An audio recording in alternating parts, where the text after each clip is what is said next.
मन हमारे सारे कार्य व्यापार का केंद्र बिंदु है। जब सांस के द्वारा जब हवा नासिका क्षेत्र में प्रवेश करती है तो जो टकराकर अंदर जाती है उससे मन का निर्माण होता है। ये जो इंद्रियां, जैसे ही मन का निर्माण होता है ये इंद्रियां कार्य करना शुरू कर देती हैं। और ये जो ज्ञानेंद्रियां हैं, आँख, नाक, त्वचा, कान और स्वाद, यही बात, ये जो अनुभूति करती है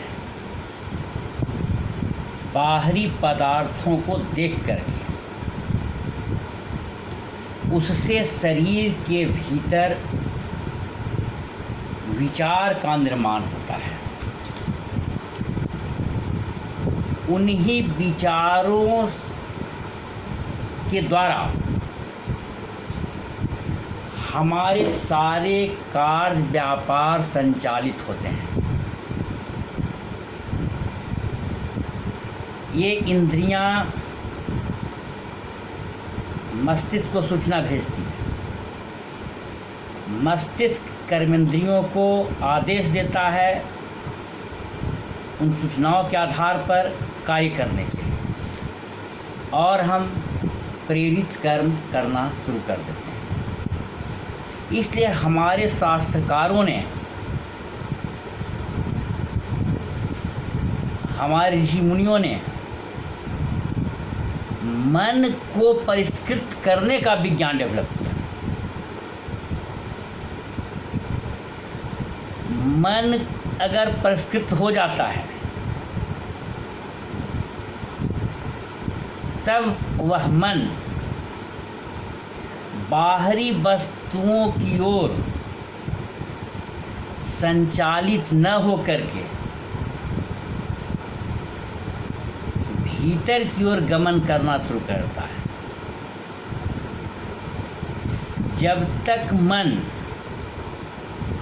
बाहर की ओर गमन करता है, बाहरी पदार्थों को संग्रहित करना चाहता है, तब तक हम नृलोक में रहते हैं, अर्थात नरलोक में रहते हैं, जिसे अब हम उसे अपभ्रंश के रूप में नरक कहते हैं। मेरे समझ में नरक का कहीं स्थान है कि नहीं मैं नहीं जानता हूँ। मेरी समझ आती है कि मनुष्य का जो स्वाभाविक कर्म है, जो बाहर की वस्तुओं का अधिक से अधिक संग्रह करना, जब तक ये प्रवृत्तियां बनी रहती हैं तब तक हम कहते हैं कि हम नरक में रह रहे हैं, नरक में निवास कर रहे हैं। मेरा जो समझ जाता है यही आता है। जब मन अपने अंदर की ओर प्रवेश करना शुरू कर दे, अपने ही द्वारा होने वाले क्रियाकलापों को समझना शुरू कर दे, अपने ही विचारों को स्टडी करना शुरू कर दे, अपने शरीर के भीतर होने वाली क्रियाओं को समझने शुरू कर दे, अर्थात हम स्व की ओर गमन करते हैं, स्वर्ग की ओर गमन करते हैं, अपने को पाने की इच्छा करने लगते हैं। और तब हम एक समय आता है कि जो मेरे अंदर निवास करने वाला जीवात्मा है, जब तक वह मौजूद रहता है, सांस लेने के लिए अंदर प्रेरित करता है, मन का निर्माण होता है, विचार का निर्माण होता है, और जब जैसे ही हम स्व की ओर गमन करते हैं, मन स्थिर होना शुरू हो जाता है। और जैसे ही मन बिल्कुल स्थिर हो जाता है, तालाब के जल की भांति बिल्कुल शांत हो जाता है,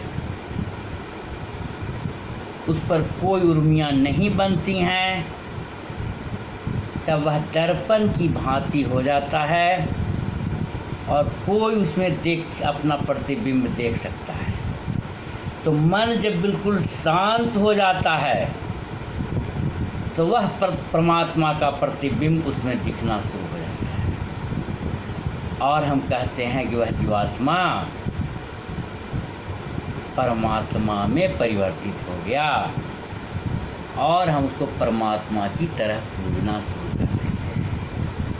क्या उसकी सारी क्रियाकलाप अलौकिक हो जाती है, लौकिक नहीं रह जाती है, सांसारिक नहीं रह जाती है, संसार से इतरतर हो जाती है। उस मन को उस शुद्रावस्था से ब्रह्मत्व अवस्था में पहुंचाने का विज्ञान ही सनातन धर्म है, हिंदू धर्म है।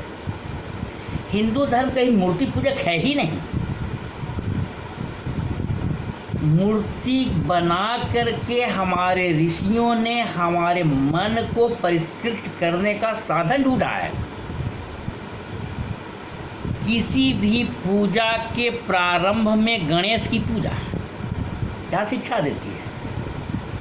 गणेश जी का बड़ा कान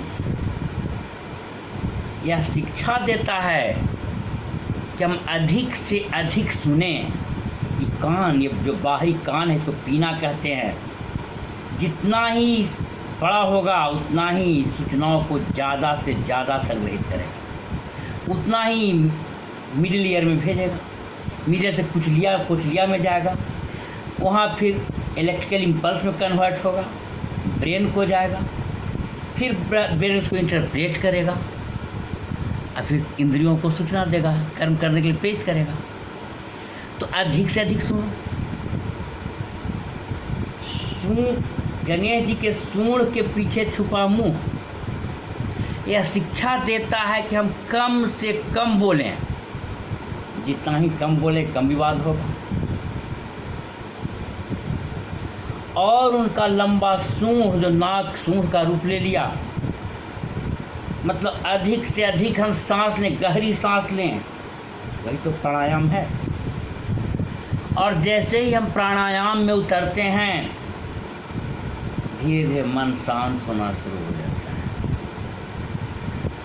गणेश जी का बड़ा पेट यह संकेत देता है कि हम सभी की बातों को पचा जाए।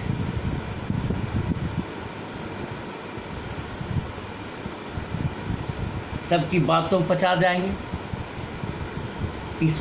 पिसूनता नहीं करेंगे, चुगलखोरी नहीं करेंगे, विवाद कम से कम होगा, मन संसार में कम से कम भटकेगा, स्व की ओर गमन ज़्यादा से ज़्यादा शुरू हो जाएगा। गणेश पूजा के बाद हृदयादि न्यास, करण न्यास करते हैं। मतलब अपने ही शरीर के भीतर, अपने शरीर के सभी अंगों में देवी देवताओं को आह्वाहित करते हैं, उनको देखते हैं, उनको अनुभव करने का प्रयास करते हैं, उनको स्थापित करते हैं। यहाँ गच्छ, यहाँ तिष्ठा वर्गो होगा। अर्थात सारा देवी देवता इस शरीर के भीतर मौजूद हैं। जो बाहर है, जो अंड में है वो ब्रह्मांड में है, जो ब्रह्मांड में वो अंड में है, इसमें मौजूद है।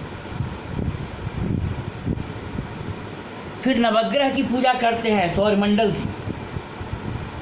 जो हमारे चारों ओर का सौरमंडल है, सूर्य सहित 8 ग्रह,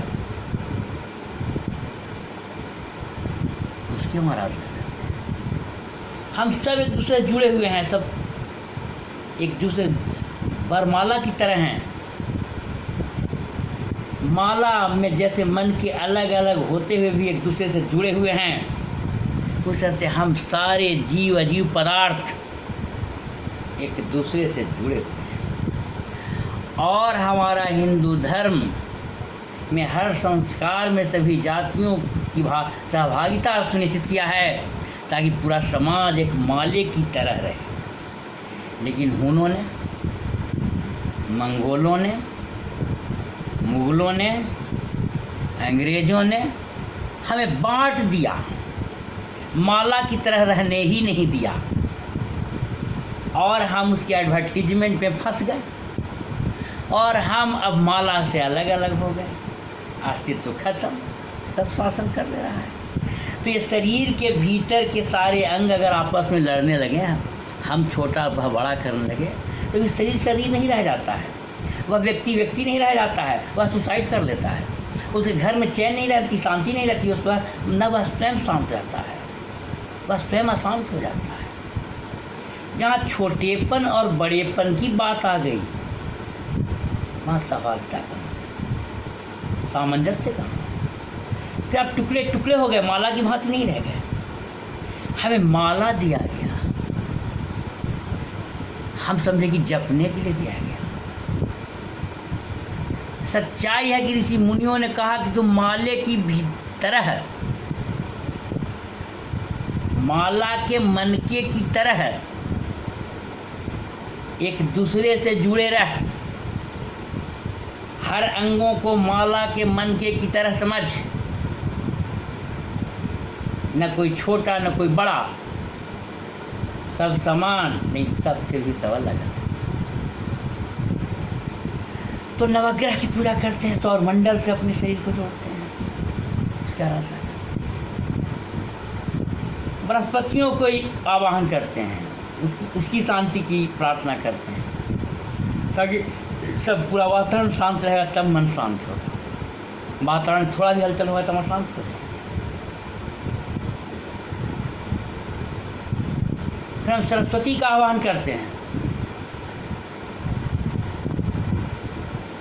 सरस्वती जी कमल के आसन पर विराजमान है। कमल जल में रहते हुए कमल के पत्ते और पानी ठहरता नहीं है। तो कमल हमें शिक्षा देता है कि कमलवत रहो, जल में से कमल रहता है तो संसार में रहो, लेकिन संसार का कोई अवगुण तुम्हारे ऊपर नहीं ठहर पाए। संसार के अवगुणों से अपने को दूर रखो, कमल की भांति जियो। सरस्वती जी का वाहन हंस हमें शिक्षा देता है, नीर क्षीर विवेकी रहो, विवेकवान हो जाओ, सही और गलत की पहचान करके अपना काम करो, अंधे होकर काम मत करो। सरस्वती जी के एक हाथ में पुस्तक हमें शिक्षा देती है कि संसार से अधिक ज्ञान प्राप्त करो, और दूसरे हाथ में वरमाला यह शिक्षा देती है कि संसार से माले की मनके की तरह जुड़े रहो, उससे अपने को अलग मत समझो, नहीं तो बिखर जाओगे। लक्ष्मी की आराधना हमें शिक्षा देती है, उनका आवाहन उलुक रात में दिखता है, दिन नहीं दिखता, अर्थात योगी बनो, रात में जागो, उस परमात्मा का ध्यान लगाओ, सारा वैभव तुम्हें हासिल हो जाएगा। लक्ष्मी जी के दोनों तरफ हाथी सूंड ऊपर किए हुए शिक्षा देता है, सांस को ऊपर सहस्रार तक पहुंचाओ। ईड़ा और पिंगला दो हाथी है ना, दोनों हाथी मौजूद है, एक ईड़ा का संकेत है कि पिंगला का। कहता सुषुम्ना से जोड़ लो, जैसे ही सहस्रार जागेगा मुक्त हो जाओगे, ब्रह्म को प्राप्त हो जाओगे, ब्रह्मलीन हो जाओगे। उनके हाथ में कमल कहता है कि संसार में रहते हुए संसार से निर्लिप्त रहो, उसके अवगुणों को अपने ऊपर पड़ने मत दो, सारा वैभव प्राप्त हो जाए। दुर्गा देवी की आराधना, शक्ति की आराधना, देवी की आराधना हमें शिक्षा देती है कि देवी के 10 हाथ हैं, अर्थात 10 इंद्रियां हैं और 10 हाथों में कोई ना कोई अस्त्र और शस्त्र है। यह हमें शिक्षा देता है कि 10 इंद्रियों पर कंट्रोल करो। जिस दिन 10 इंद्रियों पर विजय प्राप्त कर लोगे, दशानन रूपी रावण को जीत लोगे और तुम राममय हो जाओगे, ब्रह्म हो जाओगे, ब्रह्मलीन हो जाओगे। हरि ओम तत्सत, हरि ओम तत्सत।